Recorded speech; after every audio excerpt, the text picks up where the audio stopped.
Logos ministry या channel मध्ये आपणा सर्वांचे हार्दिक स्वागत आहे। प्रभू येशू ख्रिस्त जो संपूर्ण जगाचा उद्धार करता त्याच्या अति पवित्र आणि सामर्थ्यवान नावाने मी ॲलन लोबो आपणा सर्वांना मी शुभेच्छा देत आहे।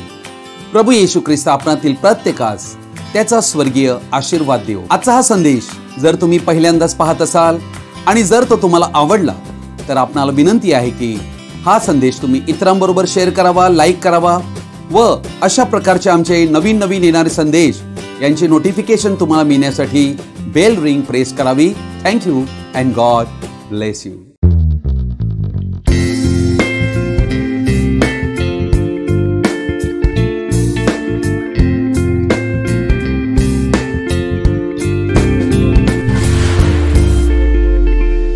आज आम्ही एका महत्त्वाच्या विषयाकडे आपलं लक्ष लावणार आहोत आणि हा विषय महत्त्वाचा विषय आहे। या विषयाला मी शीर्षक देऊ इच्छितो, यहुदा इस्करियोत कडून आम्ही काय शिकू शकतो। What lessons we can learn from Judas Iscariot. वचनामध्ये असं लिहिलेलं आहे, तो जर जन्माला आला नसता तर बरे होते। असं एका व्यक्तीविषयी या बायबलमध्ये लिहिलेलं आहे आणि तो हाच व्यक्ती आहे यहुदा इस्करियोत। प्रिय भावांनो आणि बहिणींनो, आम्हाला ठाऊक आहे की येशू ख्रिस्ताने 12 प्रेषितांची नेमणूक केली होती आणि त्यामध्ये एक होता ज्याचं नाव यहुदा इस्करियोत।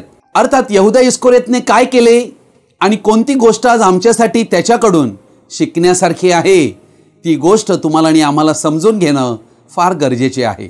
म्हणून आपणा सर्वांना माझी विनंती आहे की आजचा हा संदेश आपण सर्वजणांनी आवर्जून शेवटपर्यंत पाहावा। God bless you. मत्ती शुभवर्तमान याचा 26 अध्याय आणि याचा 24 वचन म्हणते, मनुष्याच्या पुत्राविषयी असे लिहिले आहे, तसा तो जातो खरा, परंतु जो मनुष्याच्या पुत्राला धरून देतो त्या मनुष्याची केवढी दुर्दशा होणार। तो मनुष्य जन्मला नसता तर ते त्याला बरे झाले असते। प्रियजन हो, या बायबलमध्ये असं एकमेव वचन आम्हाला आढळत आहे आणि एका व्यक्तीविषयी ते वचन सांगत आहे आणि तो व्यक्ती आहे यहुदा इस्करियोत। तो जन्मालाच आला नसता तर किती बरे, असे या पवित्र शास्त्रातल्या लेखामध्ये आम्हाला आढळत आहे। यहुदा इस्करियोतची ओळख योहान शुभवर्तमान 6 अध्याय 71 वचन देते की हा सिमोन इस्करियोतचा पुत्र होता। प्रभू येशूने 12 प्रेषितांची निवड केली याविषयी सविस्तर मत्ती 10 अध्याय 1 ते 7 वचनात आम्हाला आढळते। 12व्या क्रमांकात शेवटचं नाव हे यहुदा इस्करियोतचं आढळते। यहुदा इस्करियोत याला फार मोठी प्रेषितीय सेवकाई देण्यात आली होती। त्याला फार मोठे आध्यात्मिक दानेही देण्यात आली होती। लूक शुभवर्तमान याचा 9वा अध्याय 1 आणि 2 वचन म्हणते की त्याला सामर्थ्य आणि अधिकार ही देण्यात आला होता। अर्थात तो शुभवर्तमानाचा प्रचारक होता। लोकांना आरोग्य देण्यासाठी त्याला दाने देण्यात आली होती। अर्थात उत्तम ते सर्व काही त्याला देण्यात आले होते। प्रभू येशू ख्रिस्ताबरोबर तो जवळजवळ 3 वर्षे चालला। त्याने प्रभू येशू ख्रिस्ताचे जीवन फार जवळून पाहिले। अर्थात तो फार निकटचा होता। एक उत्तम गुरु त्याला मिळाला होता। उत्तम वातावरणामध्ये तो होता। 5000 लोकांना भाकर आणि मासे दिले तेव्हा तो तेथे साक्षी होता। त्यानेही त्या ठिकाणी भाकरी आणि मासे वाटलेले होते। समुद्रांतील भयंकर वादळ येशूने शांत केलेले त्या अवस्थेत यहुदाही तेथे होता। लाजरला जिवंत केले तेथेही यहुदा इस्करियोत साक्षीदार होता। येशू ख्रिस्ताची सर्वोच्च उत्तम शिकवणूक जी डोंगरावरील प्रवचनात आढळते त्याचाही तो साक्षीदार होता। त्याला हे माहित होते की अरुंद दरवाजानेच अनंत जीवनात जावे लागते। त्याने उधळ्या पुत्राचाही दाखला ऐकला होता। त्याला हे माहित आहे की देव किती क्षमाशील आहे आणि देव कसा मनुष्यांचा स्वीकार करीतो। त्याने आपल्या स्वतःच्या डोळ्याने मुक्तिदात्याचा अनुभव घेतला होता। असा हा यहुदा इस्करियोत त्याच्या विश्वासघातामुळे खूप प्रसिद्ध झाला। त्याच्या चांगल्या कृत्यामुळे त्याला आज जग ओळखत नाही, त्याच्या विश्वासघातामुळे त्याला आज जग ओळखते। मत्ती शुभवर्तमान याचा 10वा अध्याय आणि याचं वचन 1 ते 4 मी वाचत आहे। तेव्हा त्याने आपल्या 12 शिष्यांना जवळ बोलावून त्यांना अशुद्ध आत्म्यावर सत्ता देऊन ते काढून टाकण्याचा व सर्व विकार व सर्व दुखणी बरी करण्याचा अधिकार दिला। त्या 12 प्रेषितांची नावे अशी आहेत, पहिला पेत्र म्हटलेला सिमोन व त्याचा भाऊ अंद्रिया, जब्दीचा मुलगा याकोब व त्याचा भाऊ योहान, फिलिप व बर्थलमय, थोमा व मत्तय जकातदार, अल्फीचा मुलगा याकोब व तद्दय, सिमोन कनानी व येशूला धरून देणारा यहुदा इस्करियोत. अर्थात या ठिकाणी आम्ही पाहत आहोत यहुदा इस्करियोत हा सर्व 12 शिष्यांच्या नावामध्ये शेवटला येशूला धरून देणारा आहे अशी ओळख त्याची करण्यात आलेली आहे. अर्थात या ठिकाणी यहुदा इस्करियोतला देखील येशू ख्रिस्तानेच प्रेषित म्हणून नेमले होते. येशू ख्रिस्ताला हे माहित होते की यहुदा इस्करियोत काय करणार आहे. यहुदा इस्करियोत हा सैतान आहे हे येशूला माहित असूनही त्याने त्याला प्रेषितामध्ये त्याची नेमणूक करण्यात आली होती. योहान कृष्णवर्तमान 6 अध्याय 70 आणि 71 वचन. येशूने त्यांना उत्तर दिले, तुम्हा 12 जणांस मी निवडून घेतले नाही काय? तरी तुम्हांतील एक जण सैतान आहे. हे तो सिमोन इस्करियोत याचा मुलगा यहुदा याच्या विषयी बोलला, कारण तो 12 जणांपैकी एक असून त्याला धरून देणारा होता. येशूला पहिल्यापासूनच ठाऊक होते की यहुदा इस्करियोत काय करणार आहे. येशूला हे पहिल्यापासून ठाऊक होते की यहुदा इस्करियोत हा विश्वासघात करून त्याला शत्रूच्या हाती धरून देणार आहे. अर्थात यहुदा इस्करियोत याला नाशाचा पुत्र म्हटलेला आहे. थेसलनिकाकरास दुसरे पत्र 2 अध्यायात ख्रिस्त विरोधक जो येईल तोही नाशाचाच पुत्र असेल. नाशाचा पुत्र याचा अर्थ काय? हा अथांग डोहांतून आलेला आहे आणि तो त्याच्या कृत्यांनी नाशाप्रतच जाणार आहे.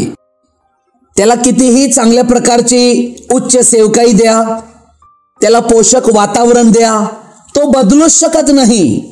प्रत्येक व्यक्ती त्याच्या फळावरून ओळखला जातो. वाईट झाडाला वाईटच फळ येते, चांगले येऊ शकत नाही. प्रभू येशू ख्रिस्त या जगामध्ये पाप्यांना पश्चातापासाठी बोलविण्यास आला होता. तो नीतिमानाला बोलविण्यास आला नव्हता आणि त्या पाप्यामध्ये यहुदा इस्करियोत ही होता. अर्थात ही त्याच्यासाठी संधी होती की त्याने पाप्यांतून संत बनावी. परंतु यहुदा इस्करियोत पाप्यांचा संत बनण्याऐवजी पाप्यांतून दुष्ट व्यक्ती बनला. प्रियजनो, मी आपल्यापुढे 10 धडे जे यहुदा इस्करियोत पासून आम्ही शिकू शकतो ते मी मांडण्याचा प्रयत्न करीत आहे. पहिला धडा हा की आम्ही देवाची आणि मामोन दैवत म्हणजे धनाची सेवा करूच शकत नाही. यहुदा इस्करियोतने येशूला धोका का दिला याचे कारण काय? मार्क 14 अध्यायात आम्ही पाहतो की बेथानी येथील कुष्ठरोगी सिमोन याच्या घरी कोणा एका स्त्रीने जटामासीच्या फार मौल्यवान सुगंधी तेलाने भरलेली अलबास्त्र कुपी येशूच्या शरीरावर मस्तकावर ओतली होती. मार्क 14 अध्याय 4 वचन म्हणते, तेव्हा कित्येक जण आपसात चडफडून म्हणाले, या सुगंधी तेलाची अशी नासाडी कशासाठी केली? येथे आम्ही पाहत आहोत की मरियेने येशूवर प्रेम केले आणि त्या प्रेमाखातीर तिने अतिशय महागडे सुगंधी तेल त्याच्या शरीरावर ओतले. या कित्येकामध्ये यहुदा इस्करियोत होता. चडफडून हा शब्द वापरला गेला आहे. पुढे पहा 5वं वचन. कारण हे सुगंधी तेल 300 पेक्षा अधिक रुपयास विकून ते गोरगरिबांस देता आले असते अशी ते तिच्याविषयी कुरकुर करीत होते. अर्थात त्या तेलाची लगेच किंमत पण करण्यात आलेली आहे यहुदा इस्करियोत कडून. 6वं वचन म्हणते, परंतु येशू म्हणाला, हिच्या वाटेस जाऊ नका, हिला त्रास का देता? अर्थात तिला त्रास देण्यात आलेला आहे, तिला विरोध करण्यात आलेला आहे. कुरकुर करून तिने केलेले सत्कृत्य हे काहीच कामाचे नाही, हे सगळं व्यर्थ घालविले पैसे असे ते म्हणत होते. आणि या ठिकाणी आम्ही पाहत आहोत की यहुदा इस्करियोतने म्हटले की कशाला एवढा मोठा नाश केला. यहुदा इस्करियोतच्या दृष्टिकोनातनं मरियेने येशूला लावलेले तेल हा नाश होता. हे पैसे व्यर्थ घालविले असे त्याला वाटत होते, कारण ते त्याच्या खिशात आले असते तर त्याला मौज मजा करता आली असती. 6वं वचन, हिने माझ्यासाठी एक सत्कृत्य केले आहे. येशू काय म्हणतो त्याकडेच आम्ही पाहावी.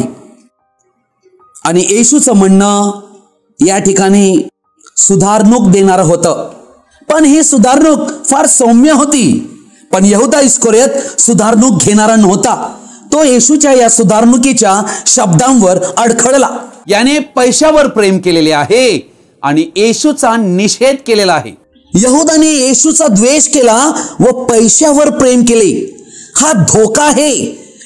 अर्थात यहुदा इस्करियोतला येशू कडू झाला, त्याला येशूचा राग आला.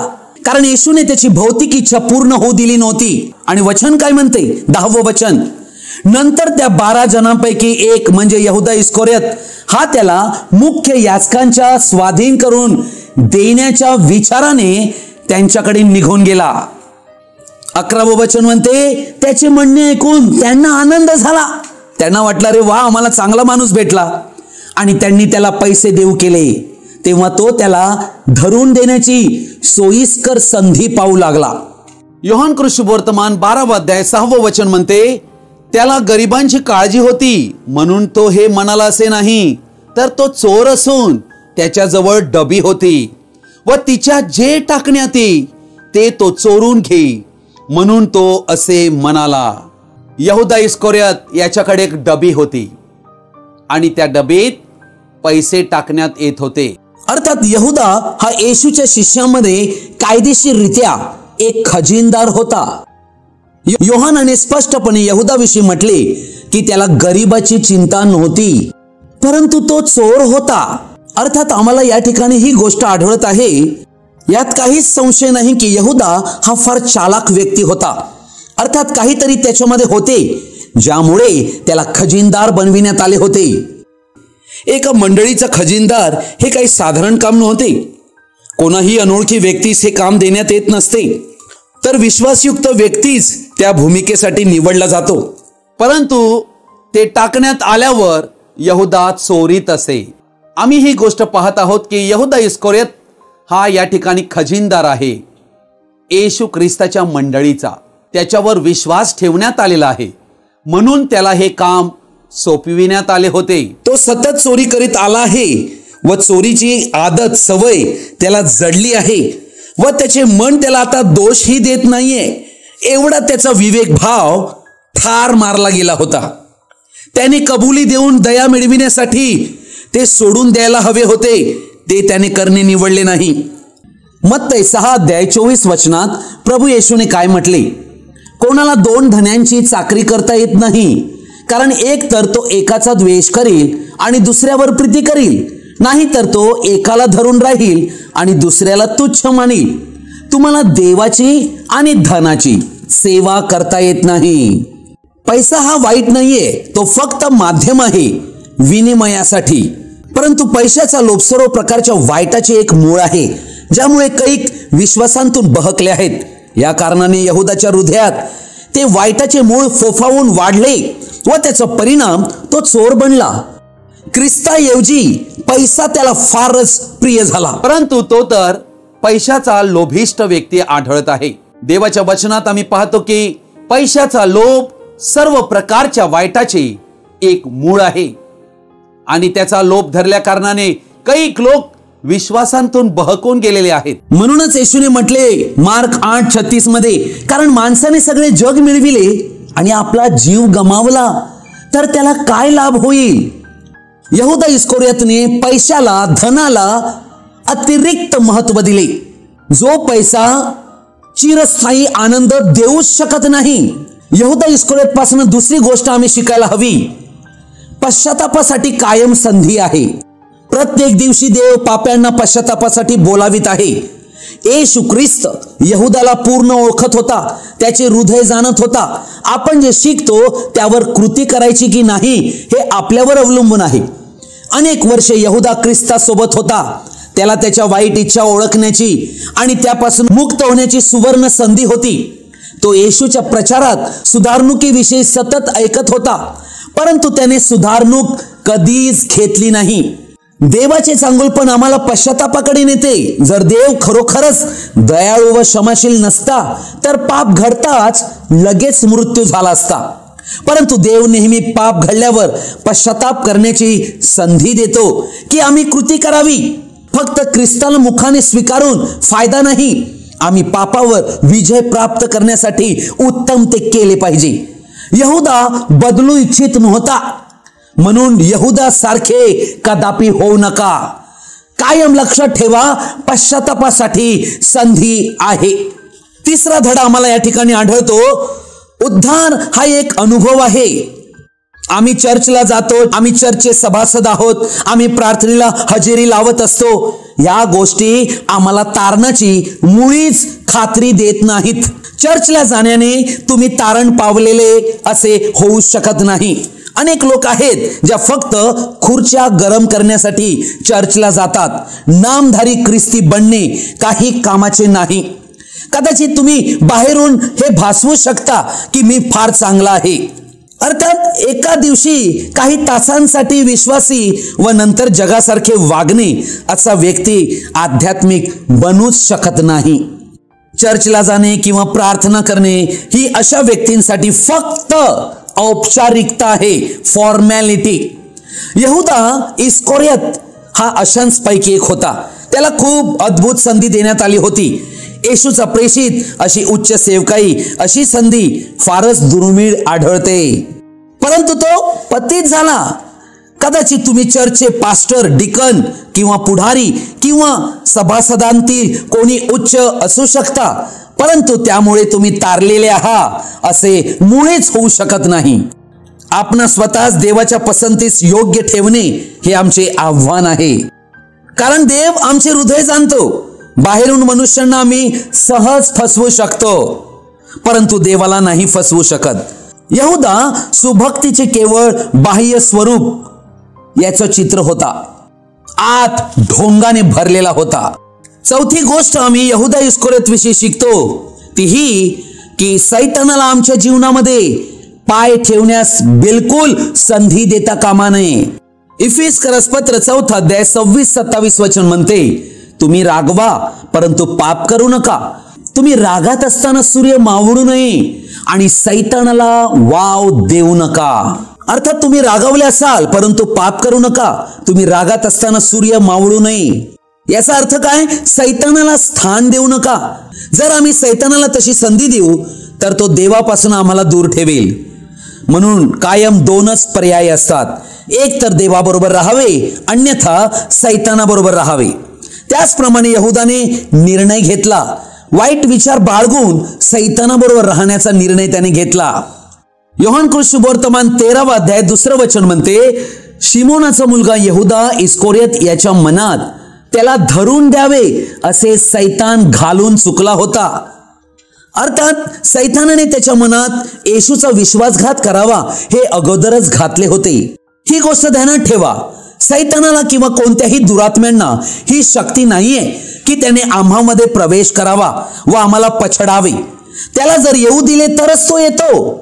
आमचे देवाबरोबर जर सातत्याने विभक्तपणाचे नाते असेल आणि वाईट विचारांना आम्ही बाळगत असू तर अशा वेळेला सैतान अशा व्यक्तींना काहीही करण्यास लावतो ज्या गोष्टी अयोग्य आहेत.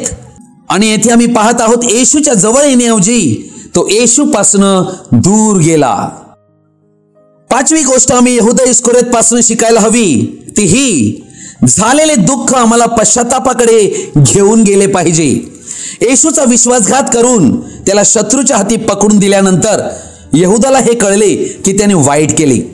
त्याच्या प्राथमिक विचारात त्याला तसे वाटले नव्हते, परंतु प्रात्यक्षिक विश्वासघाताची कृत्ये केल्यावर त्याचे डोळे उघडले व त्याने घेतलेले पैसे परत देण्यासाठी तो वडील. मत्ते सुवर्तमान 27 अध्याय 3 ते 10 वचन मी आपणा पुढे वाचत आहे. तेव्हा तो शिक्षापात्र ठरविण्यात आला असे पाहून. अर्थात यहुदा इस्कोरियतला हे कळलं येशूला विकल्यानंतर की आता तो शिक्षेस पात्र ठरलेला आहे. तेव्हा त्याने काय करायला पाहिजे होते? येशूकडे क्षमेची याचना करायला परत यायला पाहिजे होते येशूकडे. परंतु त्याने काय केले? त्याला धरून देणारा यहुदा पस्तावला. त्याला पस्तावा झाला, पश्चाताप झाला नाही. पस्तावा म्हणजे रिग्रेट्स, वाईट वाटले, कुठच्या कुठे मी असं केले, पण पश्चाताप झाला नाही. आणि ते 30 रुपये मुख्य याजक व वडील यांच्याकडे परत आणून म्हणाला, मी निर्दोष जीवाला भरून देऊन पाप केले आहे. ते म्हणाले, त्याची आम्हाला काय, तुझे तूच पाहून घे. अर्थात यहुदाला हे कळले की मी पाप केलेले आहे आणि ज्यांच्याबरोबर हा सौदा केला होता येशूचा त्या लोकांकडेच तो परत आला पैसे घेऊन. ते पैसे घ्यायला ते तयार नव्हते. मग त्याने ते रुपये मंदिरात फेकून दिले व जाऊन गळफास घेतला. अर्थात पैसे पण त्याला काही कामाचे ठरले नाहीत, सगळं गेलं. आणि शेवटी गळफास घेतला, मी आता जगण्यास लायक नाही आहे. पहा, त्याला पश्चाताप झाला नाही, त्याला पस्तावा झाला. याला म्हणतात शारीरिक दुःख. पश्चाताप म्हणजे आध्यात्मिक दुःख. त्याने पश्चाताप केला नाही व ही बाब त्याला पापाकडे घेऊन गेली. त्याने आपले स्वतःचे जीवन आत्महत्या करून समाप्त केली. अर्थात विश्वासघात यहुदा इस्करियोतनेच केला नव्हता, पेत्रानेही केला होता.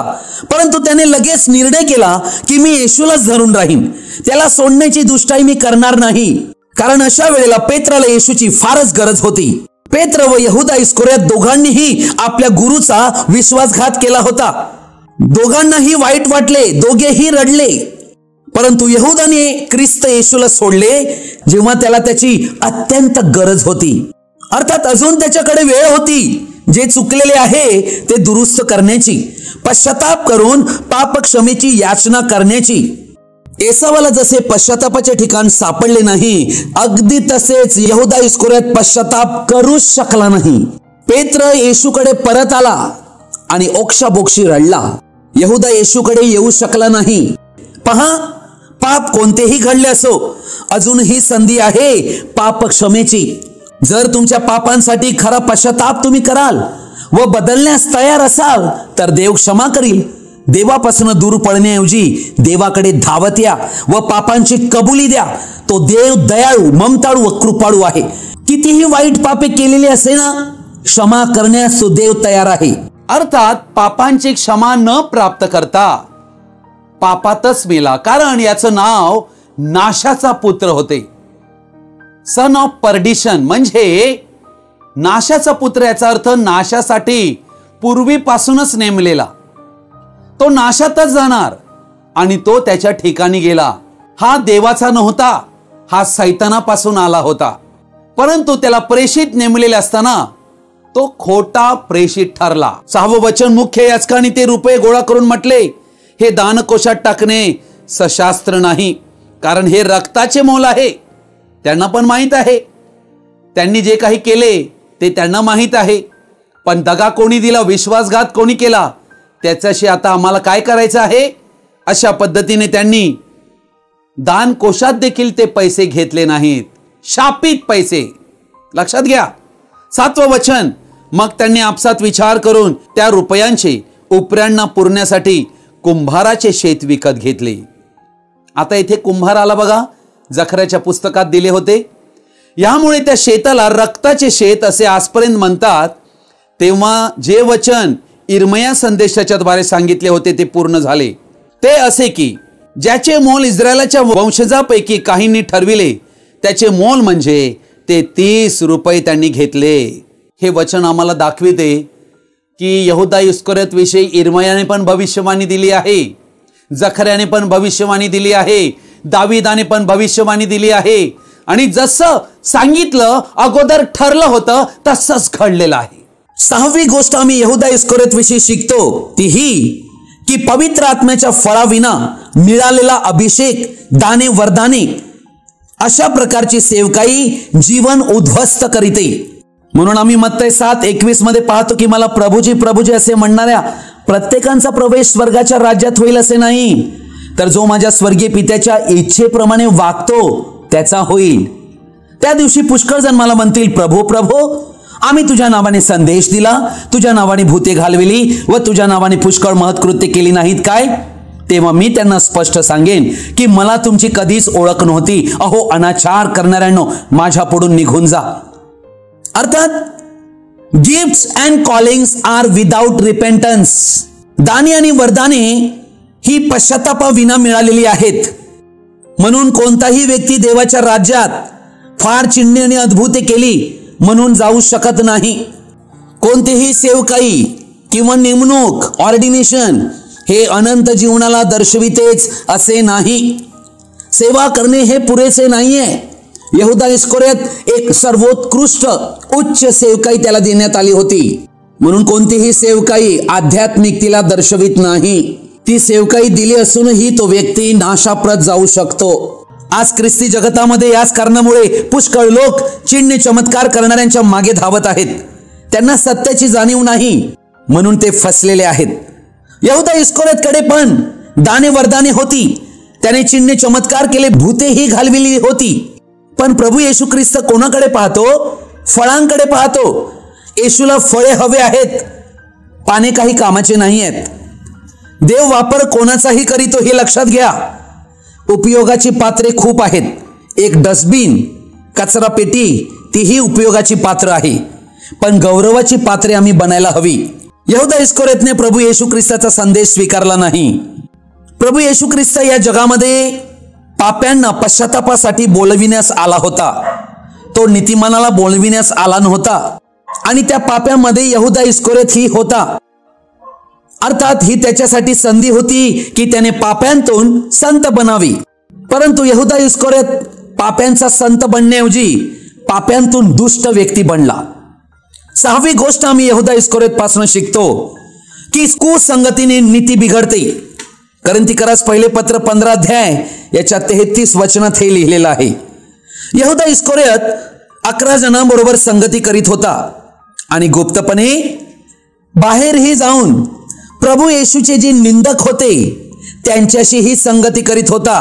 अर्थात कुसंगत म्हणजे अशा लोकांशी संबंध ठेवणे जे व्यक्ती किंवा समूह असू शकतात, जे अनैतिक प्रभाव एखाद्याच्या जीवनावर पाडतात. अर्थात ही एक चेतावणी आहे जी आपली नैतिकता भ्रष्ट करील.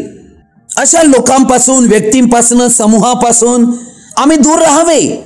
अशांशी संबंधच ठेवू नये. अशा लोकांशी उठबैठ केल्या कारणाने, अशा लोकांच्या हातावर टाळ्या दिल्या कारणाने, अशा लोकांनीच येशू ख्रिस्ताचा सौदा करण्याचे सुचविले. म्हणून आज तुम्हाला आणि आम्हाला स्वतःचे आत्मपरीक्षण करणे आहे की मी कुठे कुसंगतीत तर नाहीये ना. जर आम्ही कुसंगतीत असू तर आम्हाला वेगळे होण्याची गरज आहे. तरच प्रभू तुमचा स्वीकार करेल. तो येशू बरोबर ही येत असे आणि बसत असे, आपल्या शिष्यांना प्रेज द लॉर्ड करीत असे. परंतु बाहेर जाऊन इतरांबरोबर ही हात मिळवणी करीत असे, त्यांच्या हातावर टाळ्या मारित असे. असा हा यहुदा इस्करियोत गुप्तपणे काम करीत होता. कोणाला माहित नव्हतं की हा आहे तरी कोण. यहुदा इस्करियोत अर्थात भूतांच्या मेजावरचाही खाई व प्रभूच्याही मेजावरचा खाण्यास तो आला. 1 कोरिन्थ 10 अध्याय याच्या 21 वचनात याविषयी चेतावणी दिलेली आहे.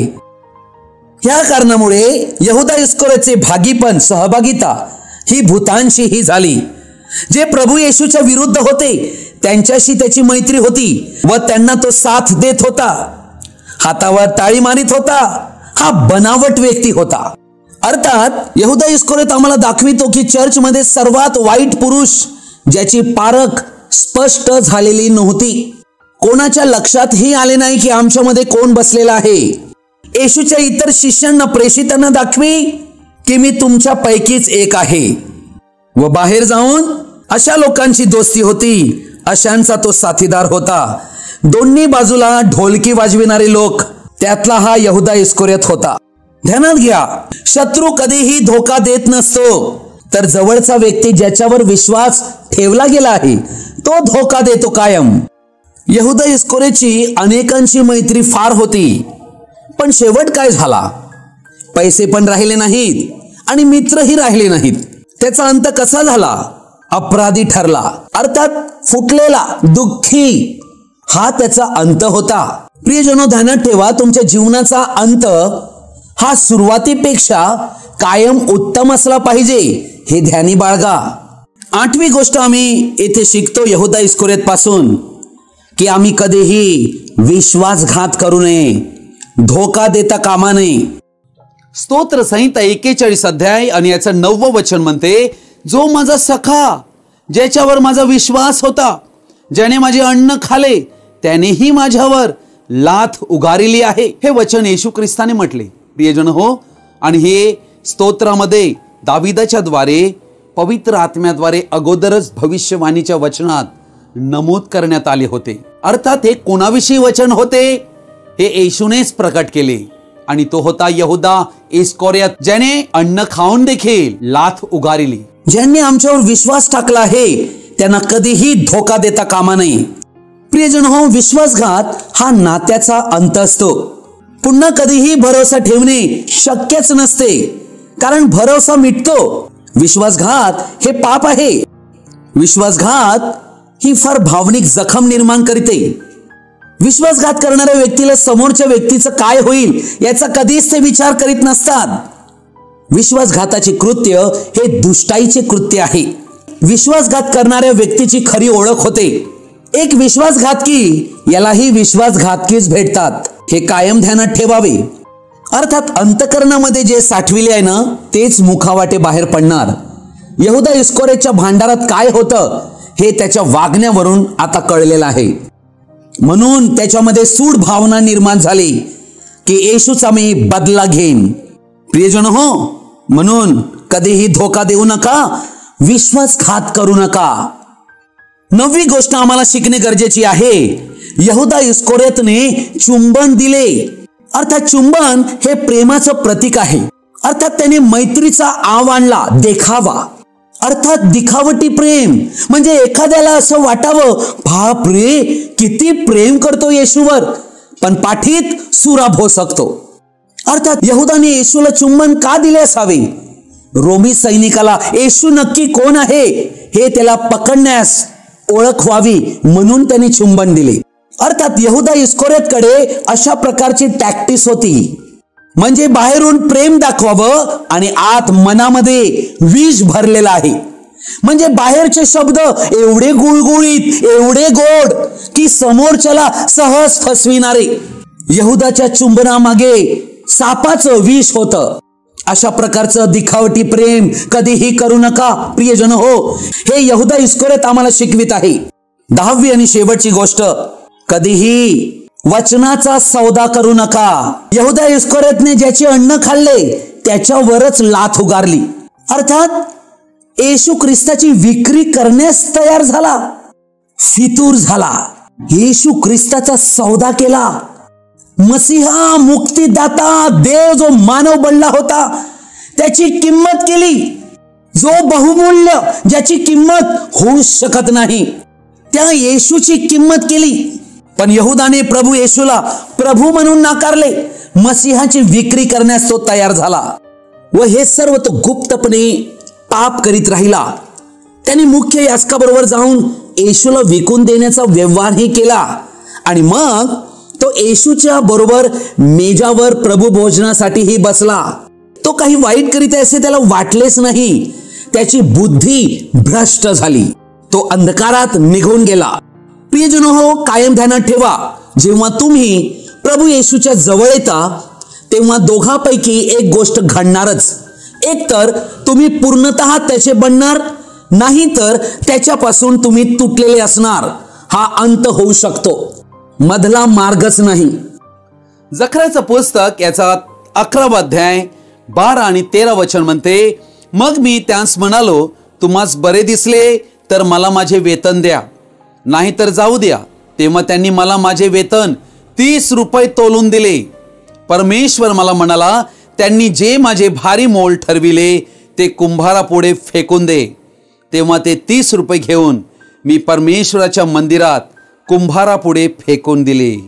प्रियजन हो, या जकर्याच्या पुस्तकात मसीहा जो येईल त्याची काय किंमत करतील याची भविष्यवाणी दिलेली होती. यहुदा इस्करियोतने येशूची किंमत काय केली? ते चांदीचे 30 रुपये. त्याला ती चांदी दिसली, त्याला तो पैसा दिसला. जो आमच्यासाठी या संपूर्ण विश्वासा निर्माण करता आमच्या पापांची खंडणी देण्यासाठी आला होता, ज्याने आमच्यासाठी काय मोल दिले. देवाने आमची किंमत काय केली की आपलं स्वर रक्त आमच्यासाठी दिलं. आणि यहुदा इस्करियोतने त्या येशूचे मोल काय केले? येशूने यहुद्याला कायम दयाळूपणा दाखविला होता. यहुदा इस्करियोत विश्वासघात करणार हे माहीत असूनही येशूने एकदाही आपल्या प्रेषितांशी निंदात्मक गोष्टी यहुदाविषयी बोलली नव्हती. ज्या येशूने त्याच्यावर कायम प्रेम केले त्याला माहित होते की हा विश्वासघात करणार आहे, तरी येशूने त्याचे पाय धुतले होते. यहुदाचा नाश होण्याच्या मार्गावर विखुरलेल्या खुणा आज आहेत. यहुदा हा वाचू शकला नाही. यहुदा नाशाचा पुत्र असल्या कारणाने त्याचा विनाश झाला. यहुदाला पापाची माफी मिळाली नाही, कारण तो आपल्या पापांचा पश्चाताप करू शकला नाही. प्रभू येशू ख्रिस्ताची कृपा, प्रेम, दया, आनंद आणि शांती आपणा सर्वांबरोबर तो येईपर्यंत कायम राहो. आमेन. आजचा हा संदेश आपण सर्वजणांनी ध्यानपूर्वक आणि शेवटपर्यंत पाहिल्याबद्दल आपण सर्वांचा मी हृदयपूर्वक आभारी आहे. आजचा हा संदेश ऐकल्यानंतर नक्की तुम्हाला काय कळले तुम्ही कृपया कमेंट बॉक्समध्ये कळवू शकता किंवा माझ्याशी व्यक्तिगत संपर्क साधू शकता.